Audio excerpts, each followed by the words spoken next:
राधे कृष्ण जय माँ समलेई मुई संबलपुरी नुनी आया विजेता आपण मन को मोरी संबलपुरी फूडिंग एंड ब्लॉगिंग के स्वागत करुचे। मुई इनु संबलपुरी रंधना शेयर करबार संगे संगे मुई संबलपुरी कविता लिखसी सेटा भी आपण मन को सुनामी। आपण मन को भल लगबे बेले मोर चैनल के लाइक शेयर और सब्सक्राइब कर देबे। आउ जिन नुआ वीडियो रो अपडेट पाइबार लगी बेल आइकन जिन अच्छे सेटा के दाबी देबे। आज हूँ पणा संक्रांति तो मुझे किसी पणा संक्रांति लगी बन शेयर करुच्छे। मुई इनु दही पणा बनाबा लगी किसी कटा कदेल डालिम सेव के छोट छोट काटी देछे ड्राई फ्रूट्स और अंगूर नीचे चीनी नीचे गोटे ओमफेड दही पैकेट नीचे आउटा गोटे बाउलटे नीचे जेमती कि आम दही के ढालमा आउ से माने दही के भल से फेंटमा निजर एमाउंट अनुसार जितकी लोक लगे बनाबार लगे चाहूँ से दही डालमा तापर ये भल भाव फेंटमा जेन गुठलिया गुठलिया ना कि से दही से प्लेन हो जावा पूरा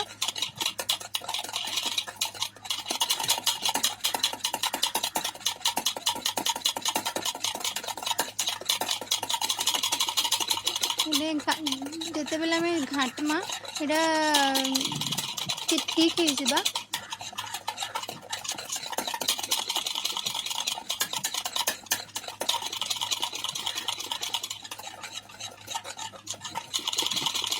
देखुन ठीक है क्रीमी स्ट्रक्चर हो गला जे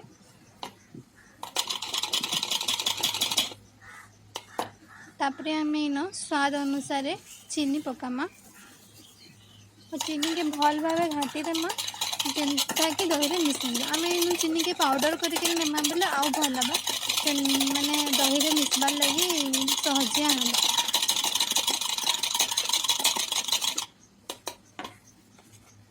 तापरे इन आम काटी कदली के तापरे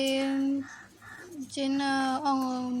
डालिम अच्छे तापरे सेव के अंगूर के सब के पकेदेमा और सेटा के मिक्स करमा और जेन ड्राई फ्रूट्स में काजू और किशमिश नीचे सेटा के गार्निशिंग करबार आम यूज कर पारमा।